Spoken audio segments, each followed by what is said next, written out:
Salut les gourmands! Aujourd'hui on va réaliser ensemble la recette des macarons, tout ça de A à Z pour que vous puissiez le réaliser chez vous. Pour ce faire, vous allez avoir besoin d'un certain matériel, certaines choses indispensables, d'autres on va essayer de trouver ensemble des solutions pour que vous puissiez utiliser autre chose chez vous pour arriver à réaliser la recette. Alors il y a une chose qui est non négociable en pâtisserie et de qui plus est sur les macarons, c'est la balance. Si vous n'avez pas ça, vous êtes foutu. Un autre élément indispensable et non négociable, le thermomètre. Sinon, encore une fois, vous ne pourrez pas réaliser la recette. Ensuite, deux autres éléments, pas indispensables, mais fortement conseillés pour réussir votre recette. Dans un premier temps, des tapis de cuisson à macarons. Alors ça, c'est pas une obligation, mais ça va vous aider à les avoir d'une régularité parfaite. Sinon, vous pouvez aussi utiliser tout simplement un papier sulfurisé sur une plaque de cuisson. Mais je ne suis pas convaincu, que, surtout pour une première, que vous allez arriver à les réaliser tous ronds et parfaitement de la même taille. Dernier élément quasi indispensable pour la recette, ça va être le robot pâtissier. Alors, moi personnellement, j'utilise celui-là. Après, l'idée c'est que ça va vraiment servir pour monter la meringue. Donc, vous pouvez aussi utiliser un bâtard à main, vous savez, avec les deux petits fouets, ça fera l'affaire. Par contre, vous ne pourrez jamais monter une meringue italienne à la main avec un fouet. Enfin, moi perso, j'ai encore jamais vu personne le faire. Voilà, on se retrouve tout de suite après pour commencer la recette. Mais dernière étape très importante avant d'attaquer, c'est de mettre votre four en préchauffage à 160 degrés. Donc, préchauffage 160. Voilà, vous le laissez chauffer le temps qu'on va attaquer la recette ensemble. Pas besoin d'un super four, juste qu'il soit à chaleur tournante. Pour réaliser la recette, trois grandes étapes. La première, on va réaliser la pâte de base à macarons à partir d'un temps pour temps. La seconde, on va réaliser la meringue italienne. Ensuite, on viendra additionner ces deux préparations, la cuisson des macarons. Et ensuite, on réalisera la garniture intérieure. Aujourd'hui, Nutella noisette. Pour cette étape, il vous faudra 200 g de sucre glace, 200 g de poudre d'amande, 75 g de blanc d'œuf. Pour la première étape, on va donc réaliser la pâte à macarons de base. Du coup, on retrouve la poudre d'amande, le sucre glace et 75 g de blanc d'œuf. La poudre d'amande, il faudra la tamiser au préalable. Moi, je l'ai fait et je l'ai remis dans le bol. Le sucre glace, sincèrement, ça ne vous servira pas à grand chose. Vous allez voir, je vous donne une petite astuce derrière. Donc, vous mettez votre poudre d'amande dans votre saladier et tout votre sucre glace. Et en fait, on va remplacer le tamis avec le fouet. Vous fouettez bien pour que tout soit bien mélangé homogènement. Voilà, donc une fois que c'est bien mélangé, vous vous affolez pas, il y a plein de petites aspérités. Au début, je me faisais beaucoup de soucis, maintenant ça m'inquiète beaucoup moins. Ensuite, vous rajoutez vos 75 g de blanc d'œuf. Alors vous allez voir, au début, vous allez avoir l'impression qu'il n'y en a pas assez, mais il faut bien mélanger un bon moment et vous allez obtenir une pâte bien homogène. Donc vous mélangez tranquillement.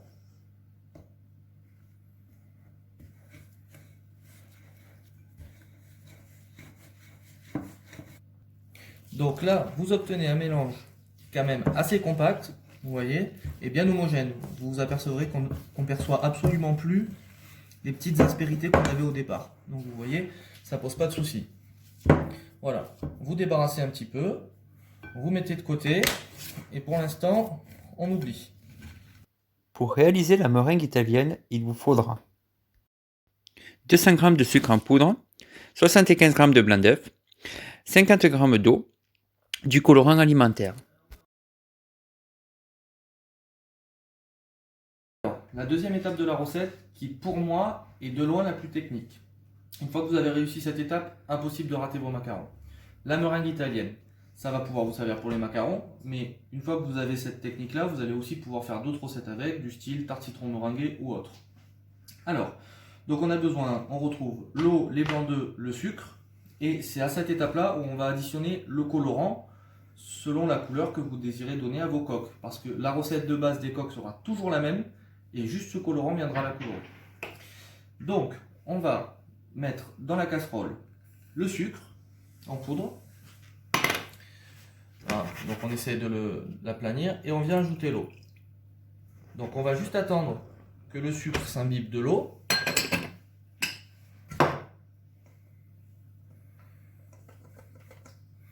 Voilà. Et donc là, on va allumer notre plaque. Donc on peut y aller gaiement, on ne la met pas à fond des ballons, mais on la met quand même assez fort. En parallèle, j'ai allumé mon thermomètre, parce que concrètement, on va réaliser donc là un sirop qu'on va monter à 118 degrés. Alors, il y a des recettes qui vous donnent 118, d'autres 121.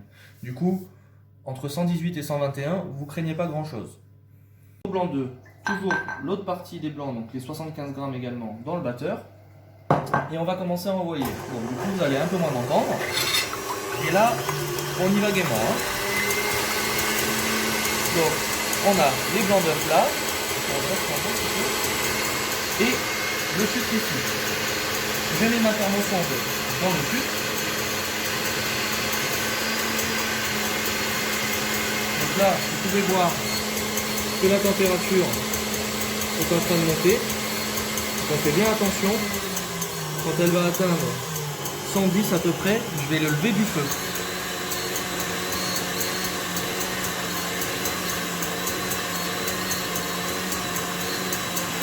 Voilà. Là, j'enlève la casserole du feu, mais vous allez voir que ça va continuer à monter. Et comme je travaille sur l'induction, la casserole continue à chauffer. Si jamais ça ne monte pas assez vite, on est toujours à temps de la remettre encore un petit peu. En parallèle, vous avez vos blancs qui sont en train de monter tranquillement.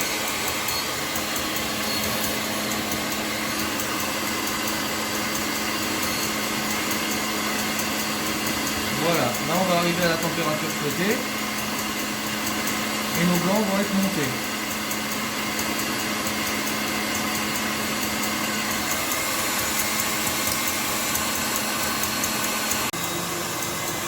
Donc si votre sucre, le temps qu'il monte à bonne température, vous baissez vos blancs, votre thermomètre est à 118, j'enlève mon thermosonde et je balance directement mon sucre chaud dans les blancs. Et là vous allez voir que les blancs d'un coup ils vont gonfler.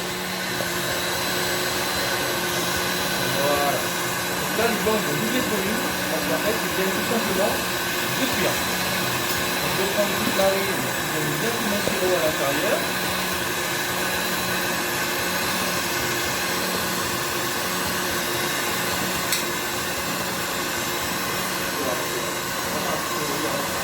On vient de verser le sirop, les blancs ont doublé, la meringue est en train de tourner. Là vous allez voir exactement les blancs qui sont en train de tourner. C'est maintenant qu'on va ajouter le colorant dans la meringue. Donc moi j'ai pris un colorant marron étant donné qu'on fait des macarons Nutella. Donc là vous baissez un tout petit peu la vitesse pour pas en foutre partout dans la cuisine. Et vraiment il faut y aller avec parcimonie, vous voyez, je mets une pointe de couteau. Hein. Donc une fois que vous avez mis votre pointe, vous laissez tourner quasiment 7-8 minutes et en fait la meringue va refroidir et se fixer un petit peu et elle va se serrer. Donc autre astuce, moi je préfère les colorants en poudre parce que ça n'altère pas la texture de la meringue. On peut aussi utiliser les colorants, alors c'est pas des colorants liquides, c'est des colorants en gel que vous trouvez en ligne sur internet ou voir 3-4 Cultura, ils en vendent aussi. Voilà, on aurait pu mettre ce genre de colorant, c'est du colorant marron. Voilà, donc là vous voyez la couleur a commencé à prendre. Alors, ça fait 10 minutes que les blancs ils tournent. Donc là, vous voyez, on a le fouet. On est vraiment sur de la meringue. C'est hyper ferme. Donc là, concrètement, une fois que vous en êtes là, franchement, vous avez fait le plus dur. Hein. Donc là, j'enlève toute ma meringue. J'essaie d'en perdre le moins possible. Hop. Alors, je vais récupérer une toute petite partie de la meringue que je vais venir mettre dans le saladier qu'on avait tout à l'heure où on a notre mélange poudre d'amande et sucre glace. Donc vous verrez que la meringue est super ferme. Hein. Voilà, et là, on va mélanger pour casser un peu déjà la fermeté du premier mélange. Donc vous allez y aller, hein, vous n'avez pas peur. Vous ne pouvez pas faire de bêtises.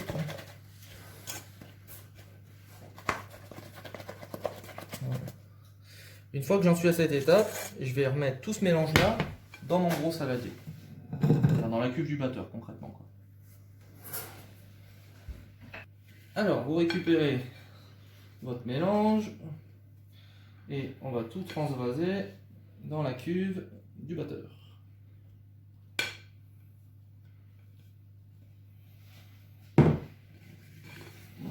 Toujours pareil, hein, vous essayez d'en perdre le moins possible, sinon ça sert concrètement à rien de poser tous vos éléments au début. Voilà. Donc là, vous avez encore deux textures différentes et donc là, on va concrètement ce qu'on appelle macaroner. Donc voilà, donc là vous mélangez vraiment, vous y allez gaiement. Donc petite astuce pour ceux qui ont un robot pâtissier, au début je le faisais comme ça, à la spatule. Maintenant concrètement je vous montre une astuce qui va vous faire perdre moins de temps et moins d'énergie. Vous prenez la feuille de votre robot et vous remettez à tourner, mais avec la feuille, pas avec le fouet, hein. Ça va vous soulager un peu les bras, parce que mine de rien, c'est quand même faire. Voilà, je vous montre dans le bol.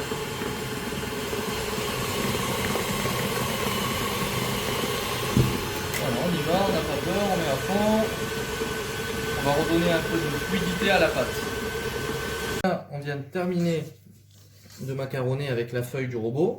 Donc là, vous avez une texture vraiment de ruban, ok? Et vous voyez dans le bol que, en fait, concrètement, pas longtemps après, ça reprend une forme assez plate. Voilà, là, vous êtes à la bonne texture. La pâte est prête, on n'a plus qu'à garnir notre poche pour pouvoir pocher les macarons. Alors, bon, j'utilise des poches et des douilles à pâtisserie. Si vous n'êtes pas équipé, vous pouvez toujours prendre un sac de congélation, vous le remplissez, vous coupez le bout. Ça a peu d'importance s'il n'y a pas forcément de douille, en plus dans la mesure où vous utilisez des tapis à macarons. Pareil, petite astuce pour vous aider à remplir votre poche.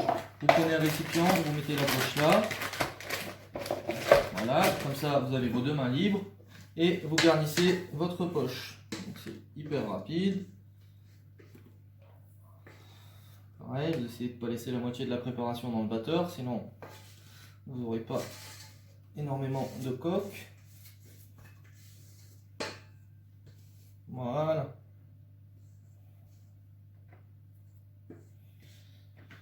On récupère sa poche.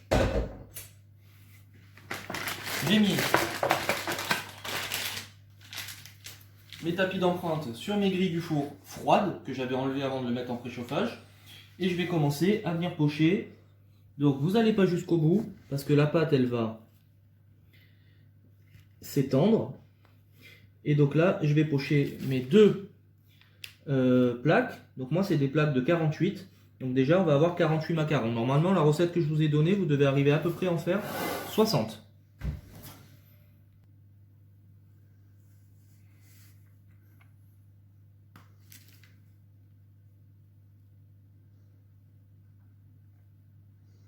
Voilà, donc vous voyez on a poché, déjà là on aura 48 macarons parce qu'on a 96 coques et il m'en reste encore de quoi en faire.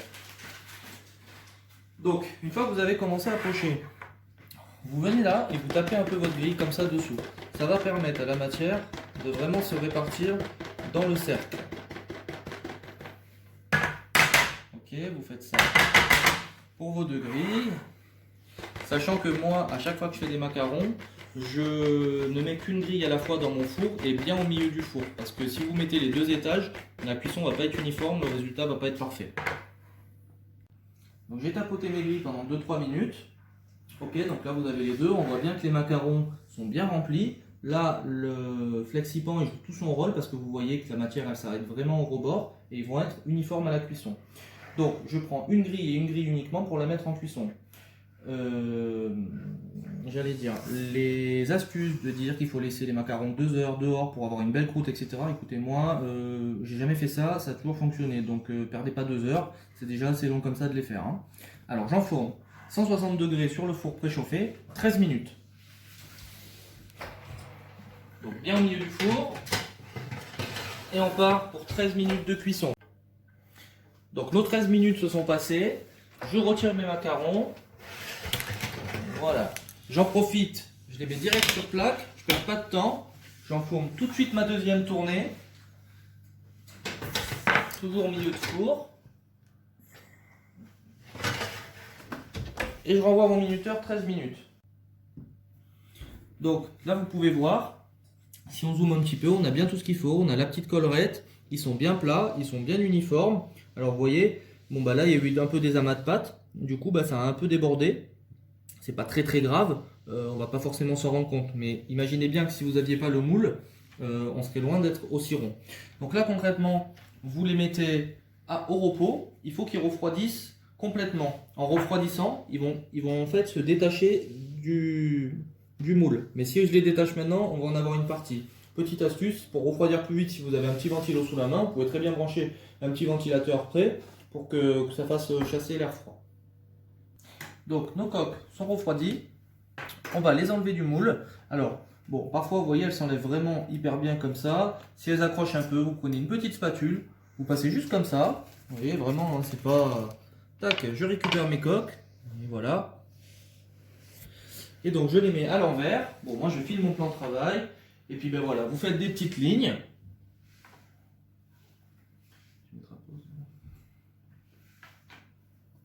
Alors, on a démoulé la première plaque. Donc moi je fais des rangées de 10, sachant qu'évidemment il vous faudra 2 rangées pour faire un macaron. Donc vous voyez, il y en a qui sont impeccables, il y en a d'autres où il y a des aspérités. Peu importe, on s'en fout. C'est dessous, ça va pas se voir. Ok ? Voilà. Alors, tant que les macarons sont encore un petit peu moelleux, parce qu'après ils vont continuer un peu plus à sécher, vous prenez vos noisettes torréfiées et vous en mettez une, ok, sur chaque face du macaron. C'est-à-dire, je fais cette rangée, je ne ferai pas celle-là, ainsi de suite. Voilà. Donc après, vous n'hésitez pas, hein, vous appuyez un tout petit peu pour que la noisette elle rentre dedans. Pas non plus trop. Ah ben, voilà, pas trop. Et vous voyez, ça donne juste le petit trou sans casser la coque de l'autre côté. Voilà, on a fini de démouler toutes nos coques à macarons, on a placé toutes les noisettes. Donc au final, on va pas en avoir 60, on en aura 63. Donc on est plutôt bien par rapport à ce qu'on avait annoncé au début. Dernière étape, la ganache pour garnir les macarons. Je vous retrouve tout de suite pour la préparer. Pour réaliser la ganache, il vous faudra 250 g de Nutella, des noisettes et 250 g de mascarpone.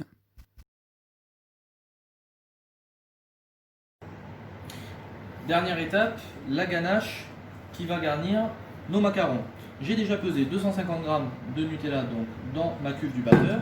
Je viens tout simplement mettre le mascarpone froid à l'intérieur. Vous mettez tout, hein, même le petit eau là qu'il y a à l'intérieur. Voilà, vous mettez au batteur.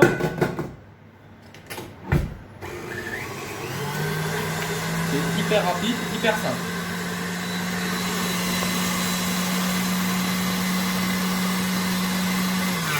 Voilà, ça prend vraiment pas longtemps.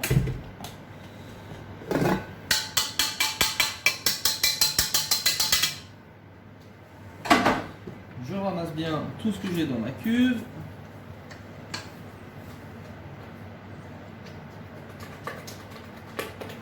Hop, toujours un petit mascarpone sur les bords. Et je le mets dans ma poche à douille.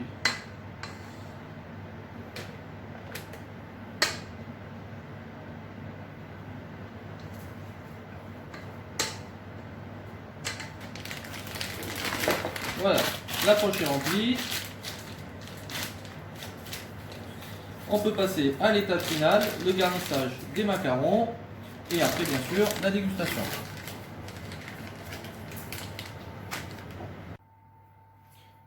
On a réalisé notre ganache, donc maintenant on va pocher. Alors le truc c'est de pocher bien droit sur la noisette, comme ça vous recouvrez bien au-dessus, on en met une bonne quantité. Et voilà, et on fait ça sur toutes nos coques.